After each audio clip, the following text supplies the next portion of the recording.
عیسیٰ ابن مریم علیہ السلام کے جو حواری تھے ان کے فلسفے کی تھوڑی ڈیٹیل ڈسکشن ہوئی. بائبل کا بہت تفصیل سے مطالعہ کیا. کئی یہ توحید اتنا بڑا ایشو ہے کہ اگر اس پہ آپ نے ہلکی سی بھی نا باریک سی بھی لائن ڈال دی نا, میں آپ کو حافظ صاحب ابھی بتا رہا ہوں اور میں بڑی ذمہ داری سے بتا رہا ہوں, کسی کو سوال کرنا ہو ضرور پوچھیں.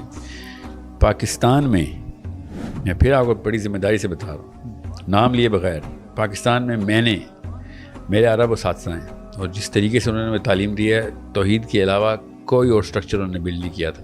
پہلے 8 سال صرف توحید کا سٹرکچر بلڈ ہوا تھا کہ بھائی یہاں پہ نہیں, نظریے پہ کمپرومائز نہیں ہے, جذباتی مسلمان نہیں ہونا, نظریاتی مسلمان ہونا ہے. تو پاکستان آنے کے بعد مجھے ایک بھی فرقہ ایسا نہیں ملا جس نے توحید میں کہیں نہ کہیں آمیزش نہیں کی ہوئی.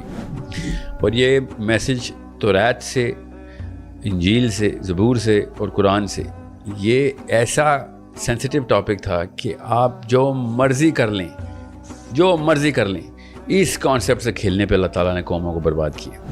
اور میں پھر بتا دوں, یہ بہانہ بھی نہ کسی کے پاس ہو کہ ہم آخرت میں یہ کہیں گے یا اللہ یہ تو اس مولوی صاحب کے کہنے پہ میں نے کیا ہے. قرآن خود اپنی آیتوں میں اللہ تعالیٰ نے خود ہمیں ارشاد بتایا, قرآن خود گواہی دے رہا ہے کہ وہاں پہ کوئی مفتی نہیں بچائے گا کہ جو کانسیپٹس اہل تشیع نے امامت کی وجہ سے امبریلا کور دیا ہے اس میں توحید پہ کمپرومائز ہے. That's it.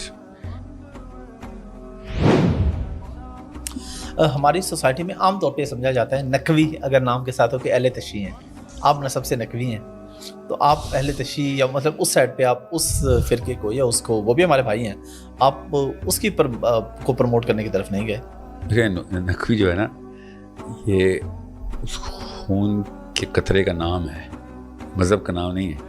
خون کے قطرے کا نام ہے, ٹھیک ہے.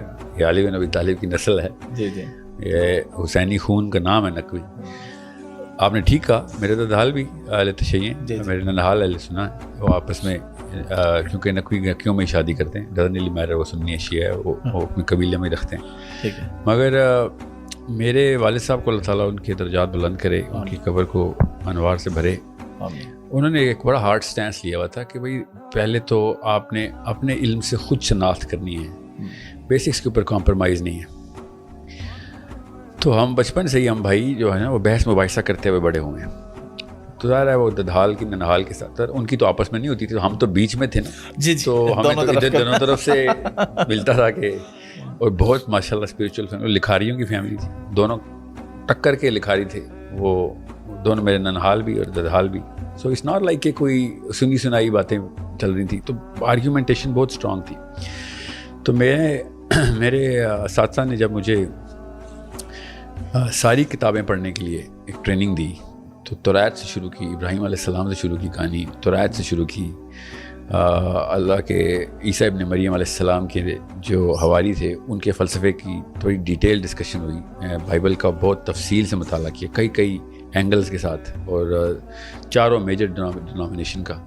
تو جو سینٹرل میسج تمام تر کتب میں ہمیں ملا, آپ حضرت عزیر علیہ السلام کی تفصیل پڑھیں, اس وقت بنی اسرائیل میں کیا چل رہا تھا, حضرت موسیٰ کے فوراً بعد مدین تک کے سفر کے اندر کوہ طور کے نیچے کیا چل رہا تھا, یہ سارے کے سارے سینٹرل جو میسیجنگ ہے نا, وہ اتنا بڑا مسئلہ کرتے ہیں توحید کے اوپر.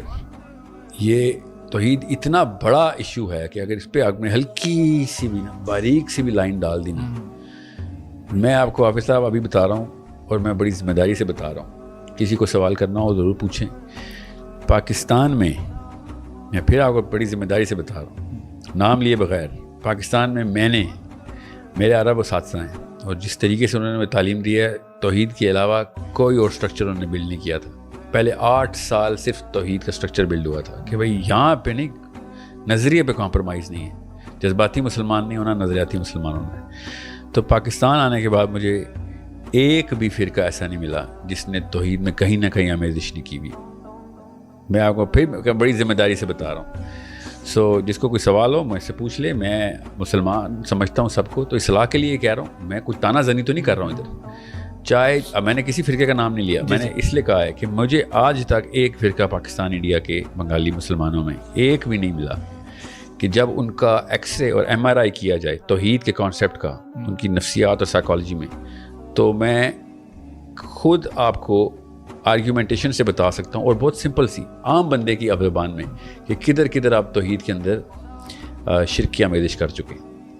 اور یہ میسج توریت سے، انجیل سے، زبور سے اور قرآن سے، یہ ایسا سینسٹیو ٹاپک تھا کہ آپ جو مرضی کر لیں، جو مرضی کر لیں، اس کانسیپٹ سے کھیلنے پہ اللہ تعالیٰ نے قوموں کو برباد کیا.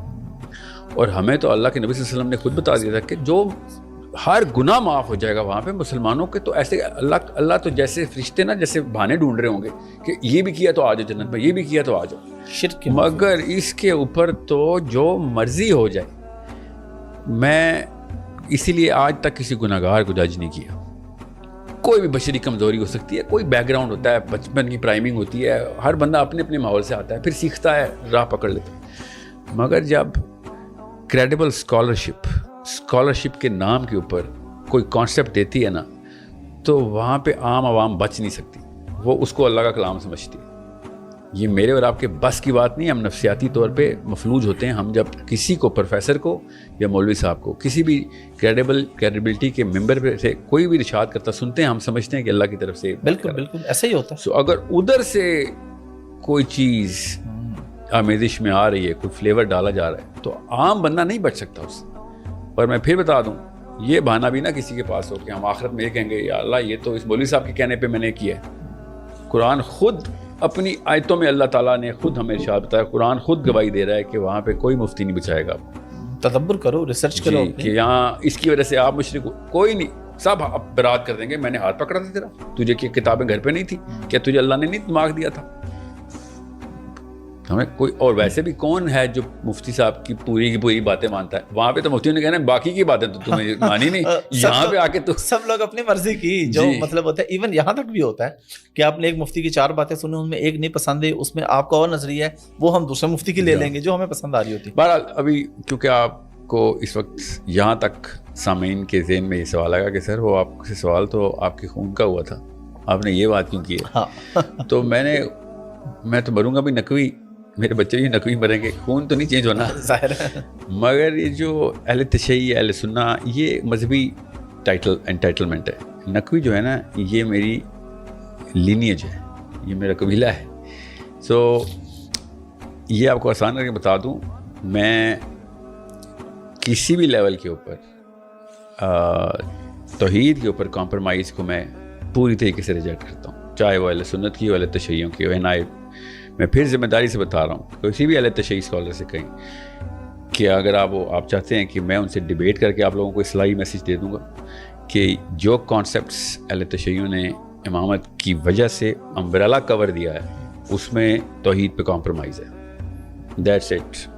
It is as simple as I can make it. یہ آپ نے سوال پوچھا ہے تو میں نے جواب دے دیا ہے. باقی نہ کسی کی میں تضحیق کرنا چاہ رہا ہوں ادھر، نہ ہی میرا مقصد ہے کسی بھی موقع پہ اوپر کوئی یہ نہ سوچے کہ میں کوئی تفریق ڈال رہا ہوں. آپ نے یہ سوال پوچھا کہ میں اہل تشیع کیوں نہیں ہوں، تو میرا بڑا صاف میسیج دینا یہاں پہ ضروری ہے، کیونکہ اتنے سارے لوگ جو ہیں اور اسپیشلی بچے وہ سوچیں گے کہ ہاں بھائی آپ اتحاد امت کی بات بھی کرتے ہیں. میں امت کے اتحاد کے لیے ہی یہ بات کر رہا ہوں کہ آخرت میں جو امت کو اکٹھا کرنا نا، وہ اصل میں اتحاد امت ہے. یاد رکھیے گا، وہاں پہ اکٹھے ہونے، وہاں پہ باعزت ہونا اصل میں ہمارا مقصد ہے.